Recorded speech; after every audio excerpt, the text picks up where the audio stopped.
Gyandeep YouTube channel पर आप सबका स्वागत है।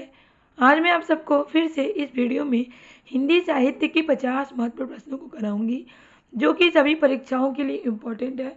तो आप जिस किसी भी एग्ज़ाम की तैयारी कर रहे हैं और आपने हिंदी विषय का चयन किया है, तो आपके लिए वीडियो बहुत ही इंपॉर्टेंट होने वाला है। वीडियो को लास्ट तक ज़रूर देखें और वीडियो पसंद आए तो वीडियो को लाइक से सब्सक्राइब करना ना भूलें। मैंने हिंदी साहित्य पर इसी तरह बहुत सारे प्रैक्टिस सेट कराए हैं। अगर आप सारे वीडियो नहीं देख पाए हैं तो प्ले लिस्ट में जाकर देख सकते हैं। आज की इस वीडियो में हम फिर से हिंदी साहित्य के 50 महत्वपूर्ण प्रश्नों को करेंगे। तो चलिए देखते हैं क्या है। Question number 1। क्वेश्चन नंबर 1 है, त्रिधारा की रचनाकार है कौन? त्रिधारा की रचनाकार कौन है? सुभद्रा कुमारी चौहान। सुभद्रा कुमारी चौहान जो है त्रिधारा की क्या है? रचनाकार है। क्वेश्चन नंबर 2 है, रेणुका नामक रचना किसकी है? रेणुका, हुंकार, रश्मि रथी, ये रचनाएं जो हैं किसकी हैं? दिनकर की। दिनकर की किसकी रचना है? दिनकर जी की रचना है, जो कि हिंदी के द्वितीय राष्ट्र कवि माने जाते हैं दिनकर।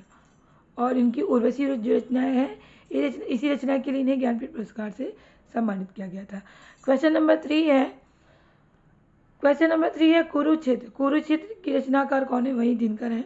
इनका पूरा नाम क्या है? रामधारी सिंह दिनकर। तो कुरुक्षेत्र, रेणुका, रश्मि रथी और उर्वशी, इन सब रचनाओं के रचनाकार कौन है? रामधारी सिंह दिनकर। उर्वशी इनकी जो रचना है, इस रचना के लिए इन्हें ज्ञानपीठ पुरस्कार से सम्मानित किया गया था। क्वेश्चन नंबर 4 है, हुंकार। देखिए हुंकार भी यहाँ है क्वेश्चन में। हुंकार नामक रचना की रचयिता कौन है? रामधारी सिंह दिनकर। रश्मि रेखा के रचनाकार कौन है? बालकृष्ण शर्मा नवीन। तो नवीन का पूरा नाम क्या है? बालकृष्ण शर्मा नवीन। तो क्वेश्चन इस तरह से भी पूछे जाते हैं। क्वेश्चन नंबर 6 है, हल्दी घाटी के रचनाकार कौन है? हल्दी घाटी के रचनाकार कौन है? श्याम नारायण पांडे। हल्दी घाटी के रचनाकार कौन है? श्याम नारायण पांडे। क्वेश्चन नंबर 7 है, भारतेंदु युगीन गद्य को हसमुख गद्य किसने कहा है? भारतेंदु युग का जो गद्य है उसे हसमुख गद्य किसने कहा है? तो बच्चन सिंह जी ने कहा है। क्वेश्चन नंबर 8 है, ठेठ हिंदी का ठाठ। ठेठ हिंदी का ठाठ जो कि अयोध्या सिंह उपाध्याय की रचना है, और इसका संबंध किस विधा से है? मतलब किस विधा से है? तो उपन्यास विधा से है ठेठ हिंदी का ठाठ। और इस रचना किसकी है? अयोध्या सिंह उपाध्याय हरिऔध की। और ये उपन्यास विधा की रचना है। और अयोध्या सिंह उपाध्याय हरिऔध की जो रचना है प्री प्रवास, जिसे खड़ी बोली हिंदी का प्रथम महाकाव्य माना जाता है। और ये किसकी रचना है? प्री प्रवास। क्वेश्चन पूछा जाता है एग्जाम में। तो प्री प्रवास भी अयोध्या सिंह उपाध्याय हरिऔध की रचना है, जो कि खड़ी बोली में लिखा गया महाकाव्य है, और इसे खड़ी बोली का प्रथम महाकाव्य माना जाता है। क्वेश्चन नंबर 9 है, बूढ़े मुँह मुहासे किसकी रचना है? राधा चरण गोस्वामी जी की रचना है। तो किस विधा की रचना है? तो निबंध विधा की रचना है। क्वेश्चन नंबर 10 है, भारतेंदु की ब्रजभाषा में लिखित काव्य रचना का मुख्य विषय क्या है? तो भारतेंदु जी ने जो ब्रजभाषा में रचना लिखी है, काव्य रचना लिखी है, उसका मुख्य विषय क्या है? भक्ति श्रृंगार है। क्वेश्चन नंबर 11 है, गोवर्धन दास भारतेंदु के किस नाटक का पात्र है? तो भारतेंदु जी का ऐसा कौन सा नाटक है जिसका पात्र है कौन? जिसके पात्र है कौन? गोवर्धन दास। अंधेर नगरी जो इनका नाटक है, हास्य नाटक है इनका, हास्य व्यंग नाटक है। किसका? भारतेंदु हरिश्चंद्र जी का अंधेर नगरी। तो इसके पात्र कौन है? गोवर्धन दास है। क्वेश्चन नंबर 13 है, बंडरेला वरेंडला स्वागत किसकी रचना है? प्रताप नारायण मिश्र की रचना है। क्वेश्चन नंबर 14 है, निज भाषा उन्नति अहे सब उन्नति को मूल, बिनु निज भाषा जान के मिटे नहीं ही को सूल। तो पंक्ति है, ये पंक्ति किसके द्वारा कही गई है? पंक्ति पूछ ली जाती है एग्जाम में। तो पंक्ति भारतेंदु हरिश्चंद्र जी के द्वारा कही गई पंक्ति है। इसमें इन्होंने अपनी निज भाषा यानी हिंदी भाषा को महत्व देते हुए उसकी उन्नति के बारे में बात करते हैं कि उसकी उन्नति होनी चाहिए। क्वेश्चन नंबर 15 है, समाचार सुधावर्षण। समाचार सुधावर्षण जो पत्र है कहाँ से प्रकाशित होता है? तो कलकत्ता से प्रकाशित होता है। ये क्या है? समाचार सुधावर्षण जो पत्र है कहाँ से प्रकाशित होता है? क्वेश्चन इस तरह से पूछे जाते हैं। पत्र पत्रिकाओं से भी एग्जाम में क्वेश्चन पूछे जाते हैं। मैंने इस पर वीडियो बनाए हैं, अगर आप नहीं देख पाए हैं तो देख सकते हैं। तो ये पत्र जो है कहाँ से प्रकाशित हुआ था? कलकत्ता से। क्वेश्चन नंबर 16 है, पढ़ी कमाए किन्हो कहाँ हरे न देश क्लेश, जैसे कंता घर रहे तैसे रहे विदेश। तो ये पंक्ति जो है किसकी है? तो ये पंक्ति प्रताप नारायण मिश्र के द्वारा कही गई ये पंक्ति है। क्वेश्चन नंबर 17 है, ब्रज के लताम पता मोहि कीजे, गोपी पद पंकज पावन की रज जामे सिर भीजे। तो ये पद जो है किसका पद है? तो एक पद भारतेंदु हरिश्चंद्र जी का ये पद है। क्वेश्चन नंबर 18 है, निज भाषा बोला लिखऊँ, पठयऊँ गुनऊँ सब लोग, करऊँ सकल विषयनी विषय, निज भाषा उपयोग। तो ये पंक्ति किस कवि के द्वारा कही गई है? श्रीधर पाठक जी के द्वारा कही गई पंक्ति है। क्वेश्चन नंबर 9 है, कविता कामिनी कांत। कविता कामिनी कांत किस कवि को कहा गया है? ऐसे कौन से कवि हैं जिन्हें कविता कामिनी कांत कहा गया है? तो नाथूराम शर्मा को ही क्या कहा गया है? कविता कामिनी कांत कहा गया है। क्वेश्चन नंबर 20 है, हम कौन थे, क्या हो गए और क्या होंगे अभी। तो ये पंक्ति किस कवि की है? तो ये पंक्ति मैथिली शरण गुप्त के द्वारा कही गई पंक्ति है, जिन्हें कि हिंदी के प्रथम राष्ट्र कवि माने जाते हैं। इनकी जो भारत भारती रचना है, इसी रचना के लिए इन्हें राष्ट्र कवि की उपाधि दी गई थी। किसे? मैथिली शरण गुप्त की। साकेत जो इनकी रचना है, प्रसिद्ध रचना है। क्वेश्चन नंबर 21 है, द्विवेदी युग के किस काव्य प्रवृत्ति की प्रक्रिया स्वरूप छायावाद का उदय हुआ था? तो किस काव्य प्रवृत्ति की प्रक्रिया स्वरूप छायावाद का उदय हुआ था? तो इतिवृत्तात्मक की प्रतिक्रिया स्वरूप छायावाद को उदय हुआ था। द्विवेदी युग की यही जो काव्य प्रवृत्ति है, क्या इतिवृत्तात्मकता, इसी के स्वरूप में क्या हुआ था? छायावाद का उदय हुआ था। क्वेश्चन नंबर 22 है, हरियोध, अयोध्या सिंह उपाध्याय हरियोध इनका पूरा नाम है, कि कौन सी रचना रीति निरूपण ग्रंथ है? तो इनकी ऐसी कौन सी रचना है जो कि रीति निरूपण ग्रंथ है? तो रस कलश इनकी रचना है, किसकी? अयोध्या सिंह उपाध्याय हरियोध की, जो कि रीति निरूपण ग्रंथ है। क्वेश्चन नंबर 23 है, हरियोध को किस रचना पर मंगला प्रसाद पारितोषिक पुरस्कार प्राप्त हुआ था?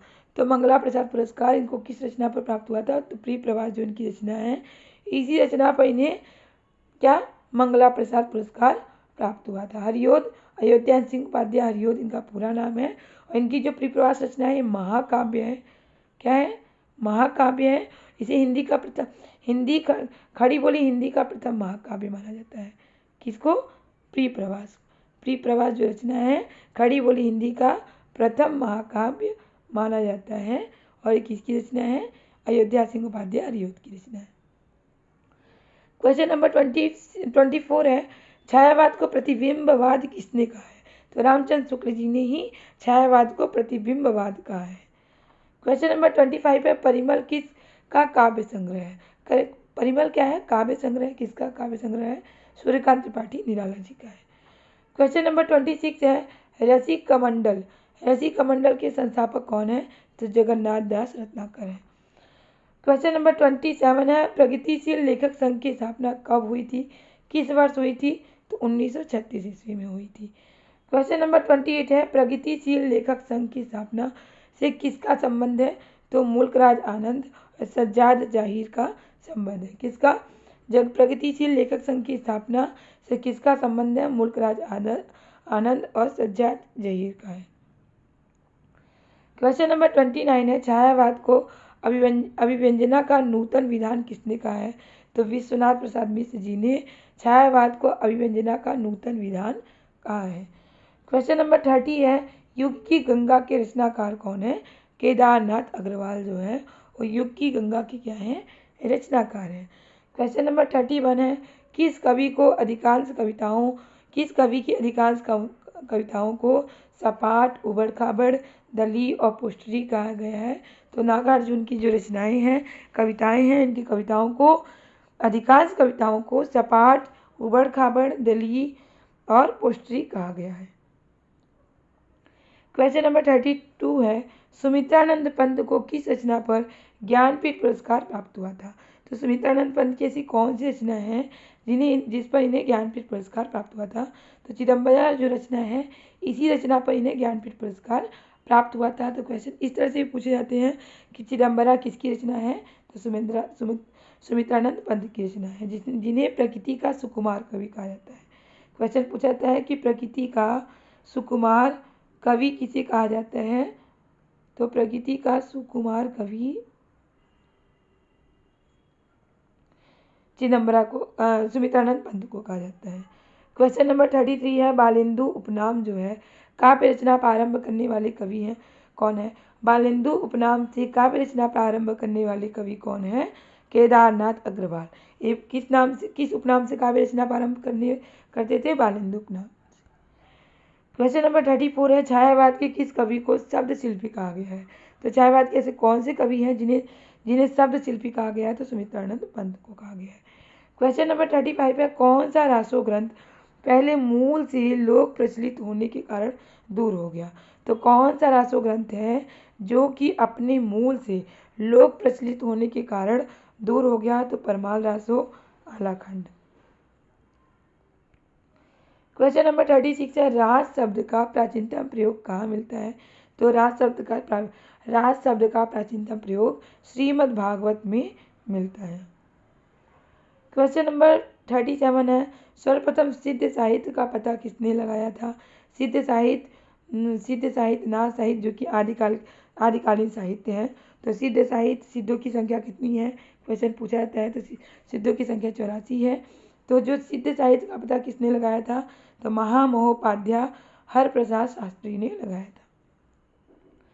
क्वेश्चन नंबर 38 है हिंदी काव्य धारा में कितने सिद्धों की रचना प्रकाशित हुई? तो 18 सिद्धों की रचना प्रकाशित हुई।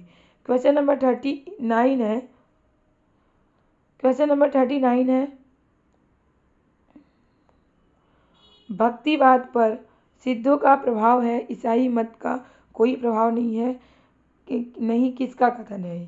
तो ये हजारी प्रसाद द्विवेदी जी का कथन है कि भक्तिवाद पर सिद्धों का प्रभाव है, ईसाई मत का कोई प्रभाव नहीं है। यह कथन हजारी प्रसाद द्विवेदी जी का है। क्वेश्चन नंबर 40 है नाथ पंथ का जन्म किसके मेल में से हुआ है? तो ब्रजयानी सिद्ध और शैव साधक के मेल से हुआ है।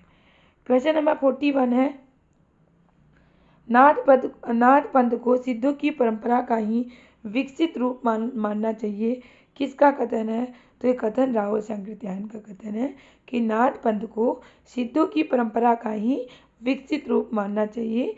ऐसा कथन किसका है? राहुल सांकृत्यायन जी का है। क्वेश्चन नंबर 42 है गोरखनाथ किसकी शाखाओं में विभक्त हैं? गोरखनाथी जो है कितनी शाखाओं में विभक्त हैं? तो 12 शाखाओं में विभक्त हैं। क्वेश्चन नंबर 43 है नाथ मत के सिद्धों की सबसे प्राचीन सूची किस ग्रंथ में है? तो वर्ण रत्नाकर में है।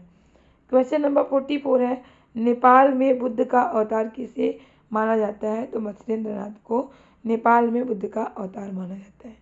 क्वेश्चन नंबर 45 है कपालिक मत के प्रवर्तक कौन है? कपालिक मत के प्रवर्तक है जालंधर नाथ। क्वेश्चन नंबर 46 है हठयोग में ह और ठ का शाब्दिक अर्थ क्या है? हठयोग में ह और ठ का शाब्दिक अर्थ है ह मतलब ह सूर्य, ह का शाब्दिक अर्थ है सूर्य और ठ का शाब्दिक अर्थ क्या है? चंद्र। क्वेश्चन नंबर 47 है छंदस चूड़ामणि किसे कहा जाता है? स्वयंभू को कहा जाता है, जिन्हें राम कुमार वर्मा ने हिंदी का प्रथम कवि माना है। और ये पौंचदीन की रचना है किसकी? स्वयंभू की। क्वेश्चन नंबर 48 है वेकसी का मजार उपन्यास विधा की रचना है और रचनाकार कौन है? प्रताप नारायण मिश्र। क्वेश्चन नंबर 49 है सरस्वती पत्रिका के प्रथम संपादक कौन है? बाबू श्याम सुंदर दास है।